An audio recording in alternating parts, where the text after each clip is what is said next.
명령이라는 제목을 가지고 하나님의 말씀을 함께 나누도록 하겠습니다. 행복을 명령하셨다 그랬습니다. 하나님은 우리가 행복하기를 명령하셨습니다. 명령을 하는 이유가 뭘까요? 명령을 하는 이유는 잘 못해서 그런 거예요. 우리가 행복하기를 원하지만 우리는 행복에 서툴러요. 하나님 명령하셨어요. 행복하라는 겁니다. 명령은 지키면 복이죠. 그러나 명령을 불복하면 화가 있죠. 그러니까 행과 불행은 하나님의 명령을 지키는 데 있습니다. 하나님 우리를 행복하게 원하시는데 하나님의 말씀에 따라서 그 말씀을 따르면 인생은 행복해지는 거고, 그렇지 않으면 행복이 찾아올 수 없다는 거죠. 그런데 유난히 우리 민족은 행복을 잘 못 느끼는 것 같아요. 다니엘 튜더라는 사람이 있습니다. 이 사람은 한국의 특파원으로 오래 근무했던 사람입니다. 영국 옥스퍼드 출신이고요. 맨체스터에서 공부했고 정치, 경제, 철학 다 능통한 사람입니다. 2002년에 한국에서 월드컵이 벌어졌습니다. 그러니까 영국에서 날라와서 월드컵 구경을 하러 왔다가 한국에 반한 거예요. 그래서 마음에 한국을 두고 있다가 그래서 영국으로 돌아가서 또 그 마음을 이기지 못하고 한국에 왔고요.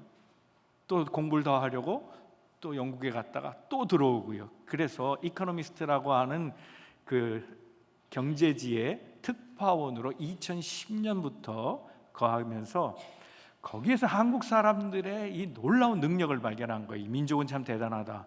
그래서 그들이 이룬 기적과 같은 경제 성장을 보면서 그는 감탄했어요. 그런데 한편으로 나라는 부강해졌는데 국민들의 면면을 살펴보니까 국민들의 표정에서는 행복한 표정이 안 보이더라는 거예요. 그래서 쓴 책이 기적을 이룬 나라, 그러나 기쁨을 잃어버린 나라, 이렇게 썼어요.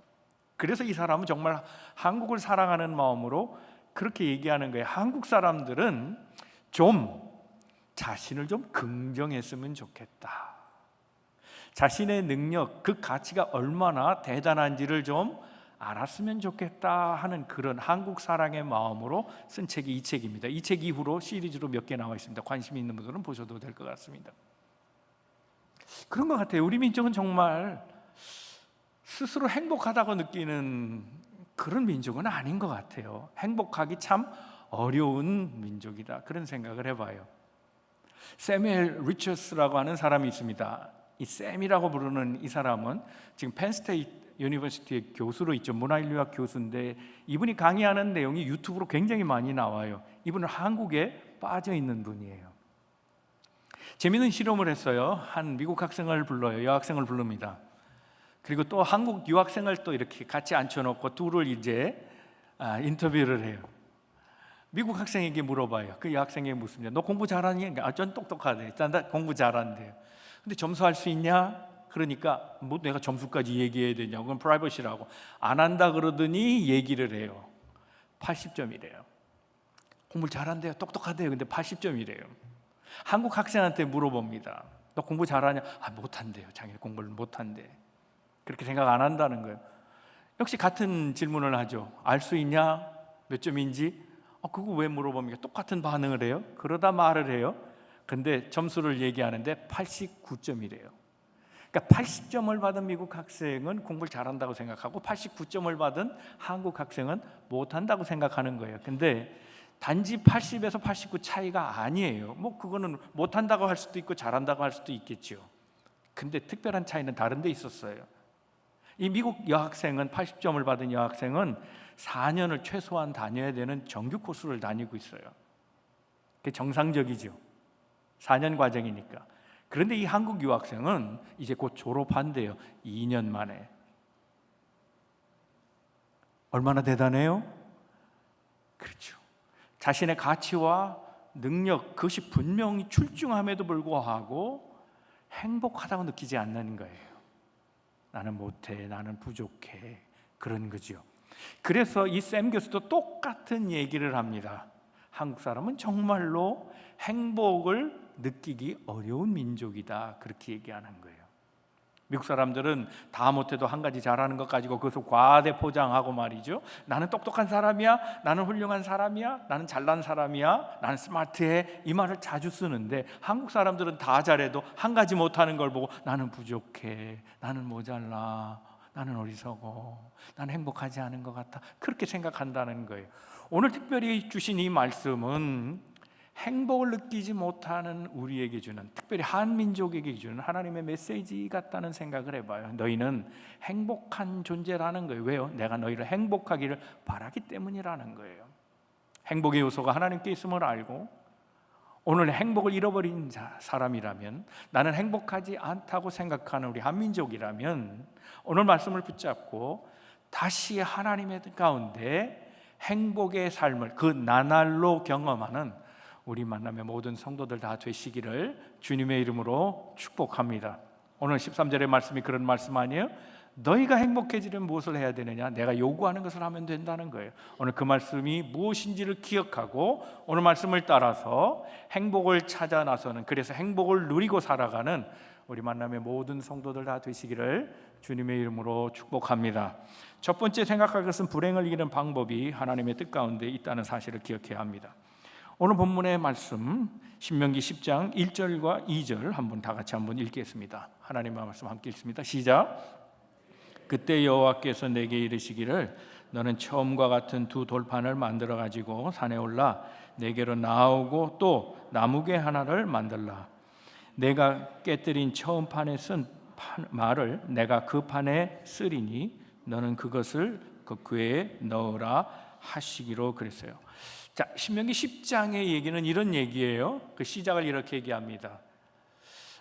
출애굽기를 보면 이게 확실하게 드러나는데, 출애굽기는 사건의 면모를 다 얘기하기 때문이에요. 근데 신명기는 그 사건에 대한 해석이기 때문에 그 해석을 들으면 사건이 눈으로 쫙 보이지는 않지만 단서를 제공해 주는 것이 있어요.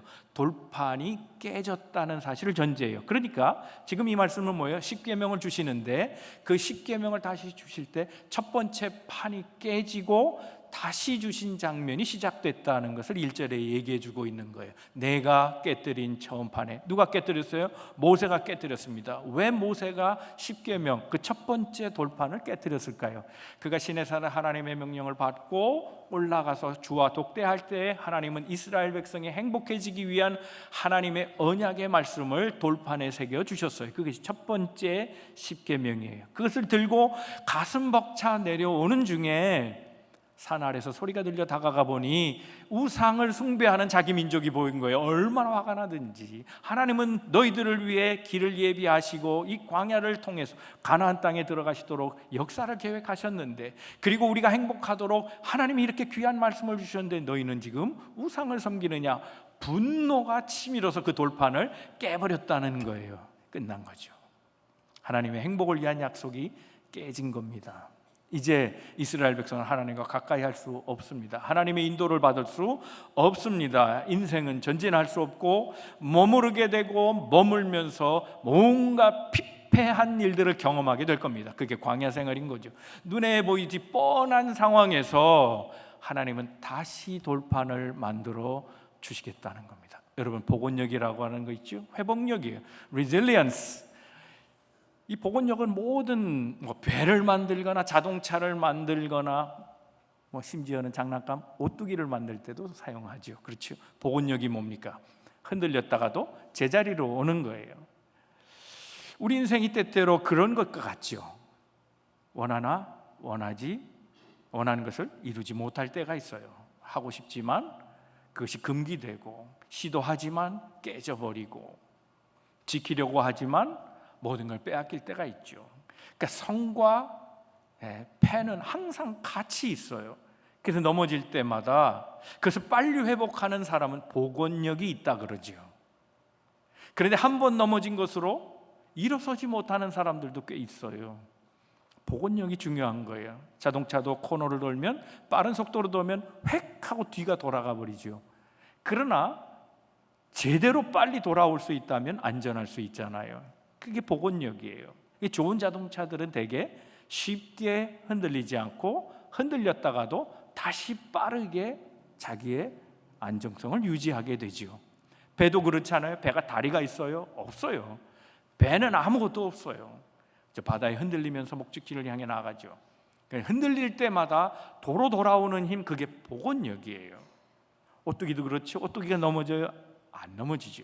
옛날에 김상국이라는 사람이 노래 불렀죠. 오뚜기 오뚜기 그런 노래 불렀는데, 오뚜기, 우리 민족은 정말 그런 오뚜기처럼 복원력이 빠른 민족이었어요. 오늘날 오뚜기 같은 노래를 부르면 히트를 못할 때지만 경제개발이 한창일 때는 오뚜기라는 노래가 국민들 정서에 맞았어요. 오뚜기 넘어지지만 도로 일어나죠. 왜요? 복원력 때문이에요. 복원력이 강한 거죠. 이유가 뭡니까? 그 오뚜기 속에 그 아랫부분에 무거운 추가 있는 거예요. 그 무거운 것이 오뚜기가 넘어져도 도로 돌아오게 만드는 그 힘, 복원력을 갖게 한다는 거죠. 인생 누구나 깨질 수는 있어요. 그러나 인생이 다시 회복되는 힘, 그 복원력은 어디에서 오느냐? 하나님의 말씀이 시작될 때예요. 그래서 하나님은 깨져버린 돌판, 그것을 그대로 두지 아니하시고 이스라엘 백성을 다시 회복시켜요. 복원력이죠.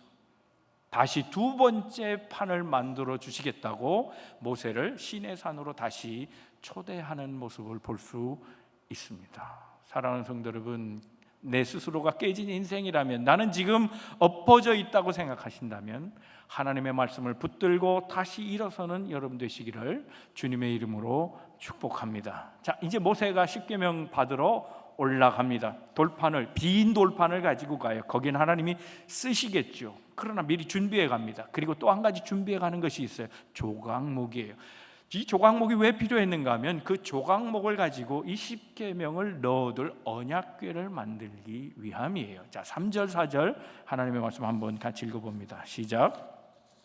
내가 조각목으로 궤를 만들고 처음 것과 같은 돌판 둘을 다듬어 손에 들고 산에 오르매 여호와께서 그 총회 날에 산 위 불 가운데에서 너희에게 이르신 십계명을 처음과 같이 그 판에 쓰시고 그것을 내게 주시기로 했다. 그거예요. 자, 조각목을 가지고 갑니다. 여러분, 이 조각목은 뭘까요? 영어로 표현하면, 영어에 그렇게 번역되어 있죠. 시띠임이에요. 시띠임 우드, 시띠임 우드인데, 나무인데 시띠임이라는 나무예요. 그럼 시띠임 나무가 뭔가 우리말엔 익숙치 않아요? 아카시아예요. 그럼 이해가 되시죠? 아카시아는 건조한 지역에서도 잘 자라나요. 강한 거예요. 강하지만 대신 목재로는 쓸모가 없어요. 그렇죠? 인도네시아의 나무들, 아마존에서 자라는 나무들, 세코야 파크에 있는 나무들 곧고 크게 잘 자라죠. 목재로 쓸 수 있어요. 향이 있거나 곧게 자라거나 단단하거나 쓸 수 있죠. 그런데 아카시아는 아무것도 해당이 안 돼요. 물론 아카시아는 척박한 곳에서 자라니까 단단한 나무이기는 한데, 그렇다고 이 단단한 나무가 좋은 것도 아닌 것이 옹이가 많아요. 옹이가 곳곳에 옹이에요. 부러졌다가도 또 거기서 강한 힘 갖고 나오니까 뭉쳐져 있고요. 옹이에요. 옹이가 많으니 목재로도 못 써요. 너무 흔해요. 게다가 가시가 많아요. 곧지도 않아요. 삐뚤삐뚤 자라나요. 어디에 쓰겠어요? 너무 흔하고, 그래서 가치가 없다는 거예요. 곧지도 않고 냄새도 안 좋고, 그리고 단단하지도 않으면서, 그러면서 그래요. 너무 흔해 보이는 거예요. 근데 그 조각목을 가지고 언약궤를 만들었다는 거예요. 어떻게 해요? 자르는 거죠. 다듬는 거예요. 갈고 다듬고, 그래서 조각조각 붙여서 만든 게 언약궤예요. 여러분, 하나님이 조각목으로 이 언약궤를 만드셨다는 것은 우리에게 위로가 돼요. 우리 인생은 어떻게 보면 조각목 아니겠어요? 옹이가 많아요. 고집 세고 거칠고 삐딱하고 가시가 많아요. 그렇다고 어디 쓸만한 것도 안 돼요. 그냥 비틀어져 있고, 볼품도 없고 좋은 인품도 아니고, 그렇게 우리를 스스로 생각할 때가 있잖아요. 난 하찮은 자도 너무 흔한 존재다. 그러나 가치도 없다. 이런 생각을 할 텐데, 그렇지 않아요. 하나님은 그런 인생을 다듬고 보듬어서 잘라내고 맞추어가며 하나님의 언약궤를 만들어 가시는 거예요. 얼마나 감사한 일입니까? 얼마나 아름답고 귀한 일이냐 하는 거예요. 우리 인생은 그렇다는 거예요. 하나님이 조각목을 사용하셔서 하나님의 언약궤를 만들어 주신다는 거죠. 우리 때때로 그런 얘기하죠. 하나님, 저는 왜 안 쓰세요? 그렇게 물을 것이 아니에요. 하나님이 아직 다듬고 계시는 걸 알아야 돼. 그걸 받아들일 시간이 필요해요. 그럴 여유도 있어야 하는 거예요. 하나님 지금 나를 쓰시려고, 하나님의 언약궤를 만드시려고 여전히 나를 다듬고 계시는구나. 그런 마음이 우리에게 또한 있어야 한다는 겁니다. 자, 그리고 그 조각목을 오늘 본문에는 나타나지 않지만 그것을 가지고 언약궤를 만들었다 그랬는데 최종적으로 그걸 완성하시는 분은 하나님이에요. 어떻게 해요? 금을 입혀요. 일종의 도금이죠. 전체가 금은 아니에요. 그런데 금을 씌워놨다면 우리가 착각할 수 있죠. 조각목이 아니라고. 그런데 우리 자체가 조각목이라고 생각할 때 우리 자신이 없어지는 것이냐? 아니에요. 다만 금이라고 하는 것, 그것이 상징하는 바 하나님의 영광이, 하나님의 영광이 우리 위에 나타나는 거죠. 우리는 조각목 같은 존재예요. 즉 하나님을 알 수 없는 존재였어요.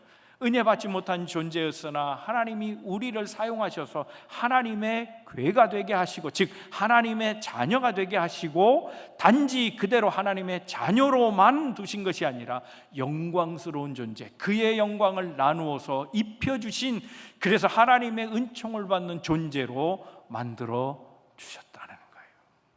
이게 감사하죠. 하나님의 영광을 드러내는 존재로 하나님의 자녀가 되게 하셨다는 것, 그것이 얼마나 감사한지 모릅니다. 하나님은 우리 인생, 조각목 같은 인생도 사용하셔서 하나님의 거룩한 뜻을 만들어 가세요. 그리고 단지 그대로 두지 아니하시고 하나님의 쓰임을 위하여 영광스러운 존재가 되게 하셨다는 사실을 기억해야 합니다. 인생의 행복은 여기로부터 시작합니다. 하나님이 내게 삶의 복원력을 주셔서 말씀 가운데 다가오사 깨진 우리를 다시금 하나님의 말씀으로 회복시켜 주시고, 조각목 같은 우리를 붙잡으사 갈고 닦고 보듬어서 하나님의 귀한 쓰임을 갖는 아름다운 그릇으로 만들어 주시고, 거기에 세상이 알 수 없는 하나님의 영광을 덧입혀준 귀중한 존재라는 사실을 기억하고, 이 하나님의 말씀, 그 말씀의 사역 가운데 행복한 존재임을 기억하고 살아가는 우리 만남의 모든 성도들 되시기를 주님의 이름으로 축복합니다. 두 번째 알아야 될 것이 있습니다. 질그릇도 행복해질 수 있다는 사실입니다. 자, 오늘 본문의 말씀 5절의 말씀을 한번 같이 읽겠습니다. 시작. 내가 돌이켜 산에서 내려와서 여호와께서 내게 명령하신 대로 그 관을 내가 만든 궤에 넣었더니 지금까지 있느니라. 자, 모세는 언약궤를 만들었습니다. 그 위에 금도금이 입혀졌고요. 그런데 그 빈 공간에 하나님의 말씀, 하나님께서 직접 쓰신 두 번째 돌판 10계명을 집어넣는 광경이 나와요. 상자는 왜 필요합니까? 뭘 담으려고 만든 거죠. 그렇죠. 용도, 쓰임 때문에 궤를 만든 거예요. 그렇죠. 자, 여러분, 우리가 조각목이에요. 하나님이 언약궤를 만들어서 이제 조각조각 붙어서 조각목을 가지고 하나님의 언약의 궤가 되게 하셨어요. 그러면 무엇 때문에요? 하나님의 말씀 우리 인생 가운데 담아두시려고. 그러니까 우리는 말씀을 기억해야 되고 말씀대로 살아야 하고, 그 말씀이 추가되어 내 중심에 있으면 실패의 바람이 불어도 오뚜기처럼 설 수 있다. 파도에 밀리는 배처럼 흔들릴 수는 있으나 다시 곧바로 서서 항해할 수 있는 존재가 된다는 거예요. 그러므로 인생은 말씀을 담아야 돼요. 말씀이 내 속에 있어야 된다는 거예요. 그걸 얘기해 주는 거예요. 말씀이 있을 때 인생은 다시 살아날 수 있고 행복해질 수 있기 때문이죠. 고린도후서 4장 7절에 똑같은 말씀을 하죠. 우리가 질그릇이라고 얘기하고 있어요. 그런데 질그릇인데 질그릇에 보배를 담으면 보배의 가치가 있는 거라는 거예요. 질그릇 자체의 메시지가 아니에요. 질그릇이어도 무엇을 담고 있느냐, 그게 인생의 진짜 가치라는 거예요. 비어있다면 아무 의미 없어요. 그것이 금으로, 도금이 아니라 금 자체로 만들어도 아무 의미가 없어요. 여러분, 이태원에 가면 잘 팔리는 것이 있대요. 인사동에 가면 잘 팔리는 것이 있대요. 한국 사람에게가 아니라 외국 사람에게요. 그 아이템 중에 하나가 뭔지 아세요? 요강이에요. 요강. 우리 요강 사는 사람은 없어요. 그죠? 여러분은 사시나 보다. 저는 뭐 사고 싶은 마음은 없어요. 보는 건 뭐 괜찮은데 녹그릇이잖아요. 근데 그걸 외국 사람들은 신기하게 생각한다는 거예요. 이야, 멋있다. 근데 그거 설명해 주는 사람 별로 없잖아요. 그러니까 그 사가서 꽃꽂이 할 때 쓰고, 네, 인테리어, 뭐 액세서리 뭐 이런 거 할 때, 그렇죠? 뭐 그런 데 많이 쓴다는 거예요. 요강은 뭐 하는 거예요? 그거 담아 놓는 거 아니에요. 그것 때문에 만든 거잖아요. 용도가 그거예요. 물을 담으면 무슨 그릇이에요? 물그릇. 그렇죠. 보석을 담으면 보석함. 그렇죠. 사람은 그 속에 무엇을 담느냐가 그 인생을 결정한다는 거예요. 무엇을 담아야 행복할까요? 무엇을 담아야 삶을 이기고 살아갈 수 있을까요? 무엇을 담아야 불행하지 않을까요? 하나님의 말씀이에요. 하나님의 말씀을 담을 때 이제 그 이유는 3절 이제 세 번째 대지에서 밝혀져요. 하나님의 말씀이 왜 우리에게 행복을 주는지. 하나님의 말씀은 명령으로 나타나고 그 명령은 우리 행복을 위한 하나님의 명령인 것을 얘기하거든요. 그러므로 하나님의 말씀을 담는 것은 우리에게 복이 되는 거예요. 여러분, 교회도 그릇이에요. 교회에서 무엇을 담느냐에 따라서 그 교회 쓰임이 달라지는 거예요. 물을 담으면 물 먹으려고 쓰는 거 아니에요. 변을 담으면 쓰임이 없죠. 버리려고 쓰는 거 아니에요. 그렇죠? 교회도 그릇이에요. 교회가 선교라고 하는 것을 담으면 교회는 하나님의 선교를 위한 쓰임이 돼요. 교회가 구제를 담으면 하나님은 하나님의 구제를 위한 도구로 쓰임받는 공동체가 될 수 있다는 거예요. 그러나 교회가 아무런 사명이 그 안에 없다면, 담아낼 내용이 없다면 교회는 빈 껍데기일 뿐이라는 거죠. 교회가 교회되면 그 안에 담아 있는 것이 무엇이냐를 얘기하는 거예요. 여러분, 가정도 똑같죠. 가정도 하나의 그릇이에요. 공동체예요. 가정이 있다는 것이 중요한 것이 아니라 어떤 가정이냐가 중요한 거예요. 요즘 쓰는 말 가운데 신앙의 명문가문이라는 말이 있어요. 어렵게 이야기할 필요는 없어요.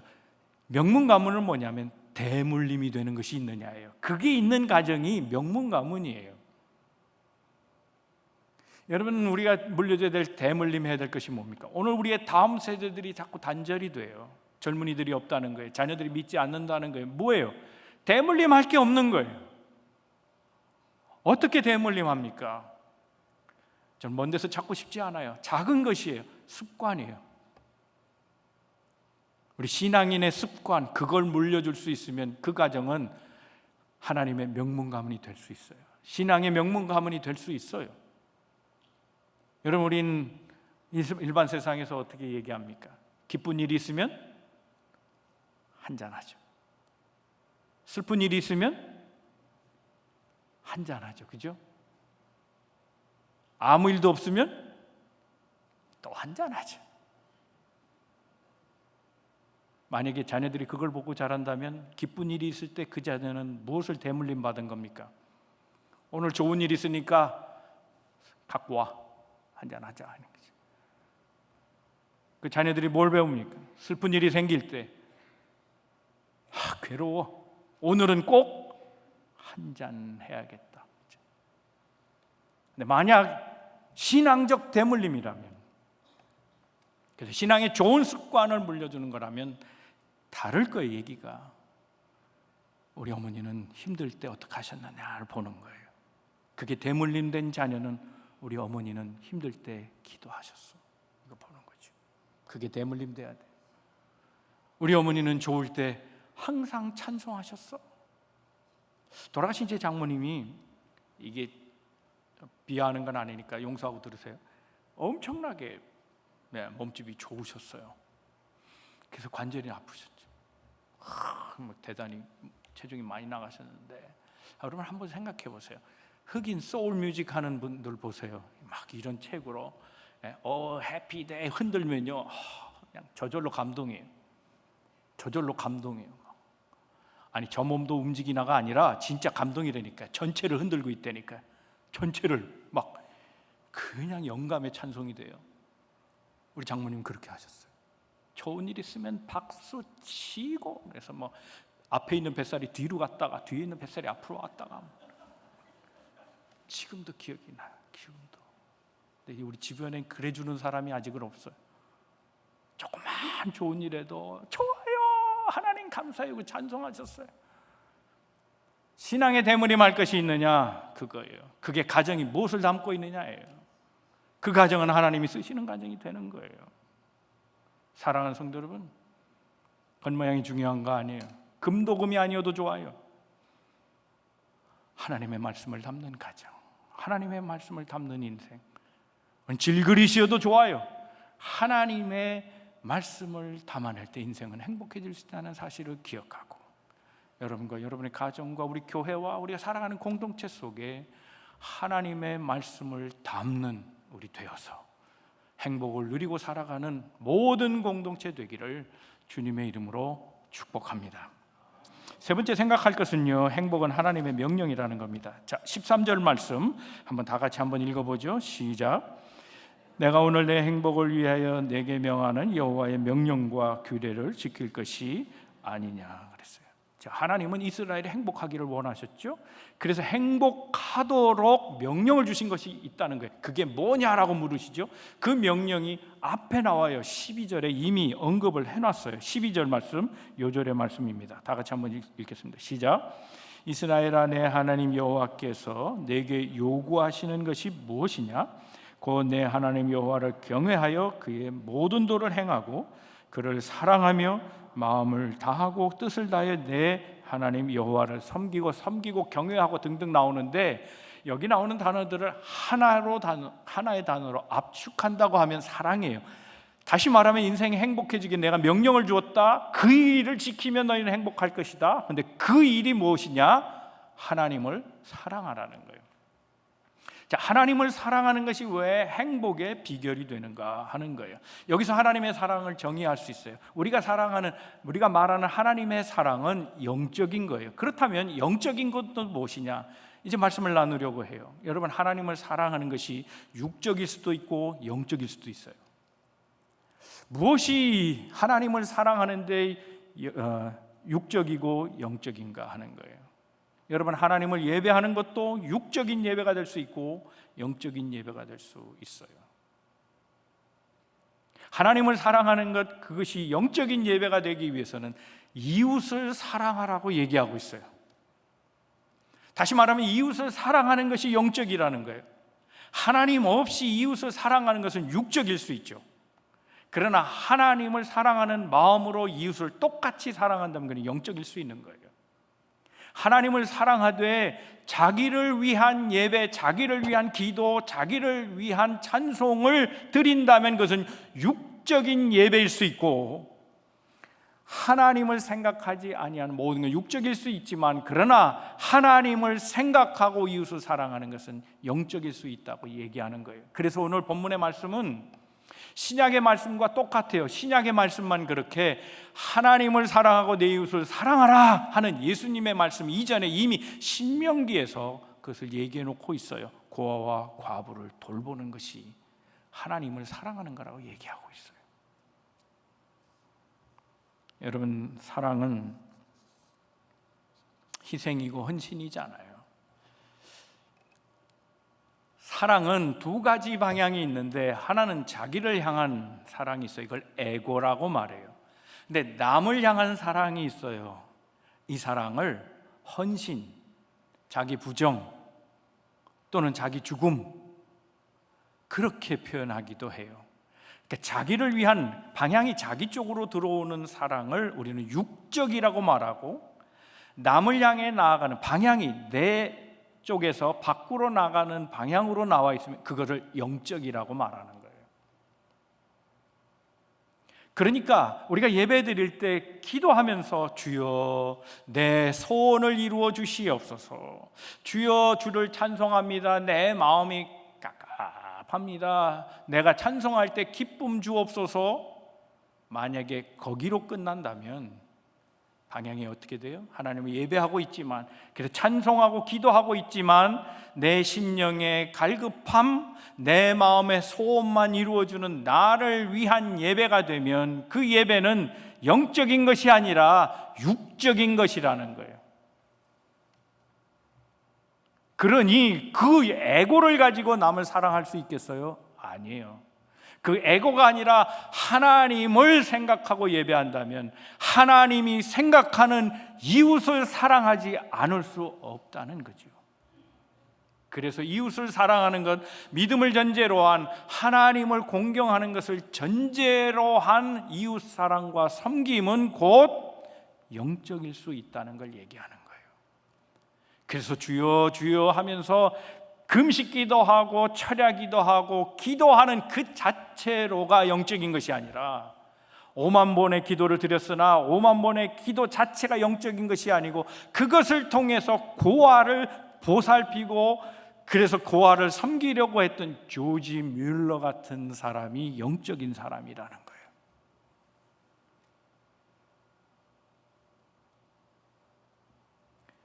마태복음 22장 37절에 40절에 이렇게 말합니다. 37절부터 39절까지는 제가 읽겠습니다. 40절만 같이 읽도록 하겠습니다. 예수께서 이르시되 내 마음을 다하고 목숨을 다하고 뜻을 다하여 주 너의 하나님을 사랑하라 하셨으니 이것이 크고 첫째 되는 계명이요 둘째도 그와 같으니 내 이웃을 내 자신같이 사랑하라 하셨으니 이 두 계명이 온 율법과 선지자의 강령이니라. 다같이 하나님의 사랑을 사랑하는 사람은 이웃을 아멘입니까? 그렇습니다.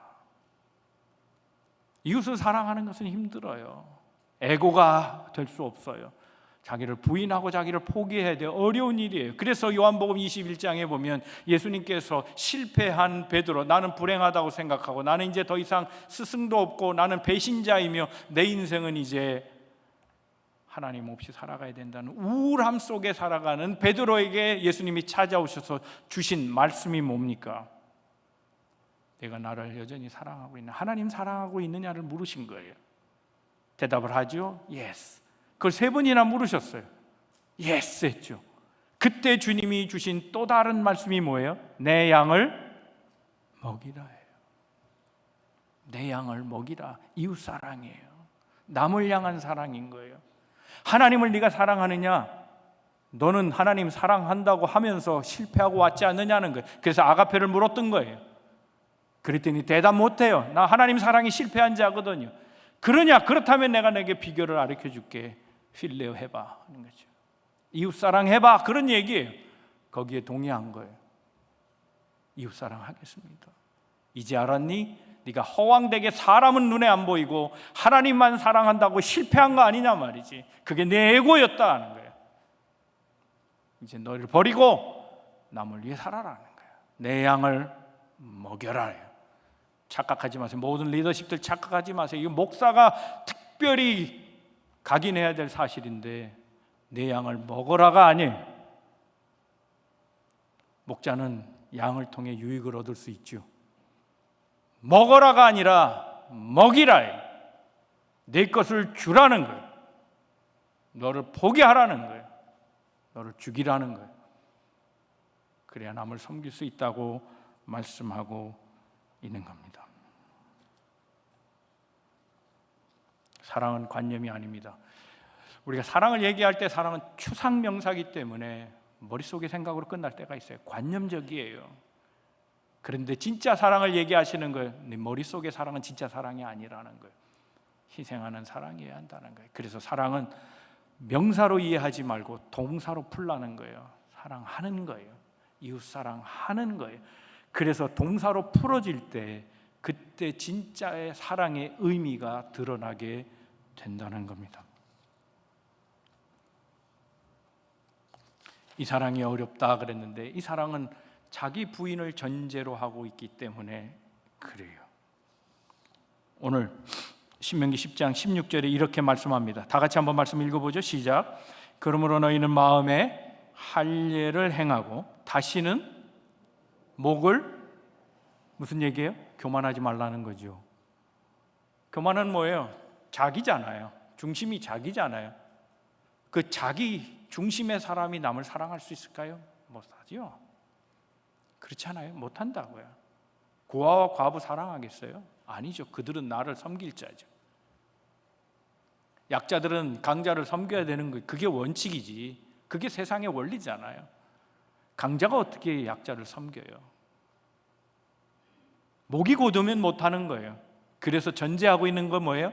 너희는 마음의 할례를 행하고. 이게 전제돼야 돼요. 할례가 뭐죠?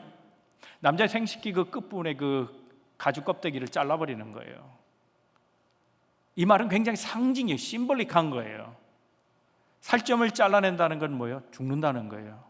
육신이 죽는다. 살점은 육신이에요.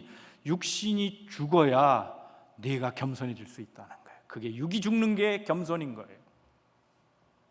그러니까 자기를 죽이지 않으면 남을 돌볼 수 없어요.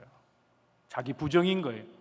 여러분, 예수의 사랑은 십자가에서 나타나죠. 그 십자가는 뭐예요? 자기 죽음이에요.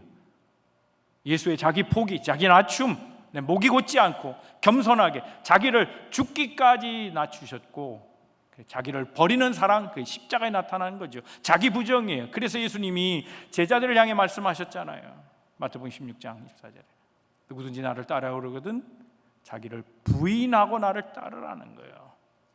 자기 부인이라 그러니까 자기 와이프라고 같이 가야 되는 줄 알고 있죠. 그 부인이 아니고 deny, 자기를 부정하라는 거예요.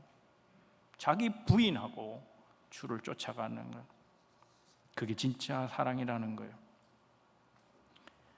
여러분, 톨스토이가 위대한 작가라고 많이 불리는데 톨스토이의 작품 중에 두 가지를 꼽으라고 한다면 아마 첫째는 까라마조프가의 형제들이라는 책일 거예요. 제가 미국 교수한테 처음에 강의를 들었을 때 문화유학 교수였는데 이 까라마조프가의 그 형제 이 얘기를 하는 거예요. 근데 마치 학생들이 다 읽고 다 아는 것처럼 전제로 하고 얘기하는데 난 몰랐어요. 나중에 물었어요. 같이 공부하는 또 다른 이제 동료에게 물었어요. 너 아니? 자기도 모른대. 근데 미국 사람들은 이거는 이 정도는 읽어야지. 일종의 중국 사람들에게 삼국지 수준이에요. 그러니까 우리에게는 홍길동전 뭐 이런 수준인 거예요. 까라마조프 그 형제들 이거 어려워요. 쉽지 않아요. 인생의 질문을 굉장히 많이 해요. 거기 사람 군상들의 모습을 통해서 인물의 캐릭터를 통해서 인생을 얘기하는 굉장히 어려운 책이에요. 근데 그걸 다 안다고 생각해. 그만큼 유럽 사람들에게는, 미국 사람들에게는 이게 굉장히 영향력을 끼치는 파퓰러한 책이라는 거예요. 또 한 가지 책을 든다면 부활일 거예요. 이게 아마 인류에게 톨스토이의 경우에 제일 크게 영향력을 끼쳤던, 과거로부터 지금까지도요. 앞으로도 그럴 거예요. 근데 이 부활은 무엇을 전제로 하고 있냐면 톨스토이 자신의 죽음을 전제로 하고 있어요. 자기 부정, 거기에서 나온 얘기예요. 그리스도를 만나고 자기를 꺾은 체험에서 오는 얘기예요. 그래서 그 죽음을 통해서 부활을 얘기할 때 긍정할 수 있는 거죠. 그래서 톨스토이에게는 자기 긍정과 자기 부정은 동일한 개념이에요. 이게 어려운 거지만, 그래서 이 자기 부정에 대한 얘기를 하는데 그는 이 말 소설로 말로 글로 그래서 남긴 것이 아니라 삶 자체를 그렇게 살아요. 그는 자기를 부정하는 것이 쉽지 않은 삶을 살았어요. 톨스토이가 태어난 가문은 러시아의 4대 가문 중에 하나예요. 엄청난 가문이에요. 더더군다나 유산은 얼마나 많았는지 굉장한 부자였어요. 그런데 그는 도전받아요. 가난한 자들의 그 멸시하는 눈, 부자를 향해 보내는 그 멸시의 눈을 경험해요. 그러면서 복음을 만나면서 그는 생각을 바꾸기로 시작해요. 그래서 스스로 가난해지기 시작하는 거예요. 그래, 그런 게 문제라면 나는 가난을 포기하겠다라는 거예요. 그가 예수 그리스도를 만난 다음에 가난에 대한 정의를 이렇게 내려요. 예수 그리스도가 가난하라고 한 것은 그것은 또 다른 선포가 아니라 가난해야만 자유로울 수 있기 때문에 주님이 선포하신 것이다라는 거예요. 그러니까 가난은 명령이 아니라는 거예요. 가난하라 그랬다 그래서 가난해야 되는 의무는 없어요. 근데 중요한 건 뭐냐면 인생이 가지면 가질수록 생각이 복잡해지고 마음이 불편해지고 행복이 없다는 거예요. 그래서 모든 것을 다 내려놓고 포기할 때 진짜 자유로움이 거기서 나온다는 거예요. 그래서 마음이 가난한 자는 복이 있나니 그렇게 얘기하셨다는 거예요. 그러니까 억지로 가난해질 필요는 없지만 가난함의 정신은 알아야 된다. 그래서 그것은 스스로 실천하기로 하고 자기를 내버리고 자기를 죽이고 자기를 부정하고 가난한 자에게 모든 걸 나눠주기 시작하며 그는 농노해방을 위해 살아요. 그래서 다른 상류층들에게 비난받을 일이었죠. 왜요? 그들이 편해지려면 농노를 키워야지 농노제도를 폐지하면 되겠어요? 근데 그렇게 살았어요. 복음 앞에 그렇게 살고, 그런 마지막에 1910년에 10월 마지막 날 31일 날, 지금은 레프 톨스토이라고 여기 그 이름이 바뀌었대요. 그 역에 찾아가서 거기 역장의 도미토리에 거기에 들어가 있다가 한 3주일 만에 사망하죠. 그래서 11월 20일 날 사망합니다. 그건 죽을 때까지 그건 자기 부정을 실현하고 살았던, 그 부정을 통해서 이웃을 사랑을 했던 그런 위대한 문호였습니다. 그래서 혹자가 그런 톨스토이에 대한 그런 평을 했어요. 톨스토이의 힘은 폭포의 힘이다 그랬어요. 폭포는 뭐예요? 자기 자리에 안주하지 않아요. 떨어지는 힘이라는 거예요. 그 떨어지면서 큰 소리를 내죠. 그리고 그 물이 떨어지면서 엄청난 에너지를 발산시키고 큰 물줄기를 만들어 간다는 거예요. 자기 포기의 힘, 자기 죽음의 힘이 많은 이들에게 유익을 주고 갔다. 그렇게 평한 사람도 있습니다. 여러분, 이 광야의 훈련을 보세요. 이제 그들은 광야에서 방황할 수 있었지만 하나님의 말씀을 가지고 다시 하나님의 뜻대로 광야의 여정을 지낼 수 있게, 스케줄이 없는 인생과 스케줄을 가진 인생은 다르죠. 이제 하나님이 두 번째 돌판을 만들어 주심으로 인해서 이스라엘은 하나님의 궤도를 따라 걸어갈 수 있는 복된 존재가 됐다는 겁니다. 그런데 이 광야의 40년 훈련은 아주 귀중한 가치가 거기 담겨져 있어요. 여러분, 광야에 통해서 하나님께서 보여주신 기적 중에 기적이 뭐예요? 만나예요. 만나의 훈련이 있어요. 만나는 여러 동시적인 함의하는 여러 가지 얘기들이 있어요. 만나는 기적이기도 하고 축복이기도 하고, 만나면 저주이기도 하고, 만나는 심판이기도 해요. 만남이 기적과 축복인 이유가 있죠. 매일매일 주셨다는 거예요. 그걸 40년 동안 했다? 이건 축복이죠.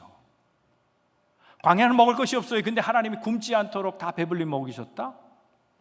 이거는 기적 중에 기적이에요. 축복과 기적인 거예요. 그런데 만나 속에는 저주의 내용도 있어요. 왜요? 지키면 복이고 안 지키면 저주잖아요. 그 지키는데 실패하면 심판을 받을 거고요. 결국 광야 생활은 템포러리잖아요. 가나안에 들어갈 수 있느냐 없느냐, 그 만나의 훈련을 잘 했느냐 못했느냐, 거기에 차이가 있다는 거예요. 만나의 훈련이 뭐겠어요? 6일 동안 하루분의 음식을 거두어라, 그거 아니에요. 아유 귀찮아, 내일은 안 나가고 싶어, 오늘 이왕 나가는 김에 이틀치 하자 그러면 더 거둔 음식은 어떻게 됐습니까? 썩었다는 거예요. 그 말씀을 따라서 받는 훈련이 필요한 거예요. 하루치 그랬으면 하루치 따라가야죠. 이틀치 하면 안 되는 거예요. 내 계산으로는 하나 더 가져오는 것이, 그것이 풍성한 것이라고 생각하는데 아니라는 거예요. 하나님은 명령을 따르지 않는 모든 것은 제로화시키는 분이에요. 무의미하게 만들어 버리셔서 내 수고가 들어가도 그건 다 무의미하게 만드신 분이 하나님이에요. 하나님 안에 순종하면 그 순종은 우리 인생을 행복하게 한다는 걸 보여주시는 것이 광야의 훈련, 만나의 훈련이라는 거예요. 그런데 반대로 제6일에는 제7을 위한 음식을 이틀분을 만들어도 썩지 않았다는 거예요. 즉 7일에는 쉬게 하셨다는 거예요. 이것이 축복이에요. 그러나 그 쉬게 하시는 축복을 어기고 일하면 어떻게 돼요? 저주가 오는 거예요. 다 썩어버렸고 하나님의 명령을 거스린 자가 되어서 축복의 대상에서 예외가 되고 마는 거죠. 이 광야의 훈련이 주는 교훈이 뭐예요? 이 훈련을 40년을 받았어요. 똑같은 훈련, 매일매일 반복되는 거. 어쩌면 매일매일 만나만 먹는 건 저주일지 몰라요. 여러분, 김치찌개를 1년 내내 하루 3끼 계속 먹어보세요. 그것도 40년을 먹어보세요. 그게 복인지 저주인지. 여러분, 이스라엘 백성이 만나를 요구하다가 그 다음에 마늘 요구하고 고기 요구하고, 이해가 되는 얘기예요. 그걸 꾸준히 훈련으로 알고 하는 거, 이거 쉽지 않은 일이에요. 그러나 40년 동안 똑같은 훈련을 매일 반복하는 것이 그들에게는 정체된 것으로 보이지만 이 훈련을 받은 사람은 궁극적으로 가나안으로 들어갈 수 있었어요. 그러나 내 힘, 내 계획, 내 생각대로, 그래서 순종이 아니라 내 노력으로 나는 성공하고 싶다, 내 삶을 이끌어가고 싶다 했던 사람은 그것이 좋은 일이고 빠른 길처럼 보였지만 광야 안에서 다 죽고 말았다는 거예요. 그들의 일보의 전진도 없는 그런 삶이었다는 거예요. 그러니까 하나님 안에 순종하고 머무는 것은 전진이지만 내 뜻대로 하나님 없이 전진하는 삶은 정체라는 것을 보여주는 거예요. 그래서 말씀을 따라 사는 것이 유익한 것이고 말씀을 따라 사는 것이 궁극적으로 행복을 준다는 것을 알게 하신 것이 광야 훈련이라는 거예요. 그래서 말씀을 따라가면 너희에게 가나안이 분명히 있을 것이라고, 행복의 땅이 있을 것이라고, 행복한 삶을 거기에서 누릴 거라고 말씀해 주셨다는 거예요. 그래서 말씀을 따라 사는 것이 중요해요. 하나님의 말씀에 순종하고 살아가는 것이 영원한 천국을 얻는 길이라는 거예요. 하나님 없이 열심인 것이, 그것이 내가 똑똑한 일, 옳은 일이라고 생각하지만 아니에요. 내 뜻대로 행하는 모든 것은 다 제로화시켜요. 여러분, 제7일에는 쉬라 그랬잖아요. 그 쉬는 것이 어리석은 것처럼 보이죠. 왜 쉽니까? 열심히 일해야죠. 그 제7일에 그래도 더 벌어야 그래도 내가 사는 거 아니냐 그러지만, 여러분, 제7일이 암시하는 건 뭐예요? 인생의 마지막이에요. 첫째 날은 10살이라고 한다면 7일은 70이에요. 인생의 마지막이 제로가 되는 삶이 행복한 삶이겠어요? 아니라는 거예요. 하나님의 말씀대로 살아가는 것이 인생의 행복의 비결이 있다는 걸 알려주는 겁니다. 사랑하는 성도 여러분, 우리는 정말로 행복을 잘 느끼기 어려운 사람들입니다.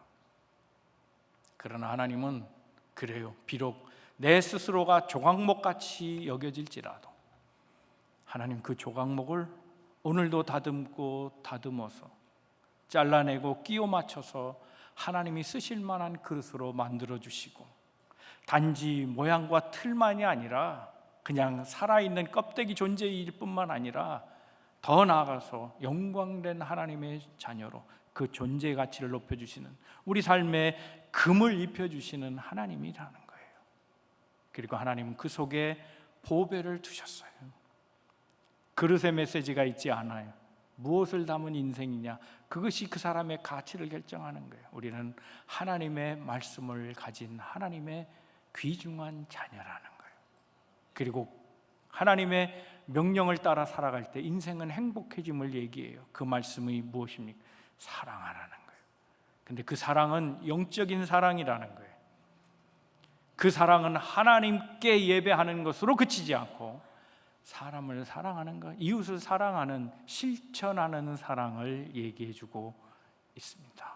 그럴 때 인생은 하나님의 말씀을 따라 살아갈 때, 그때 하나님이 우리에게 행복을 알게 하시고 느끼게 하신다는 겁니다.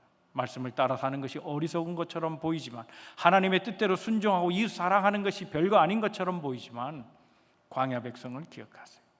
하나님의 말씀을 순종하면 정체된 것 같아도 전진하는 신앙이 되는 것이고, 하나님의 말씀에 순종하지 않고 내 뜻이 옳다고 생각하는 삶은 똑똑한 삶처럼 보이고 인생을 빠르게 갈 수 있다고 생각하지만 정체되는 삶이라는 것을 기억해야 합니다. 하나님의 말씀을 따르는 것이 옳은 일이고, 그것은 우리 삶을 행복의 길로 인도하는, 빠르게 인도하는 것임을 기억하고 살아가기를 바랍니다. 오늘도 내 스스로가 행복하지 않다고 생각하는 그런 성도들이 계시다면 하나님의 말씀을 다시 붙잡고 오뚜기처럼 그 말씀의 추에 의해서 다시 곧게 일어서고, 삶에 만나는 모든 여정 속에 하나님이 동행하심을 기억하고 하나님 주시는 그 말씀을 통해서 행복을 느끼고 살아가는 우리 만남의 모든 성도들 다 되시기를 주님의 이름으로 축복합니다. 기도하겠습니다. 오늘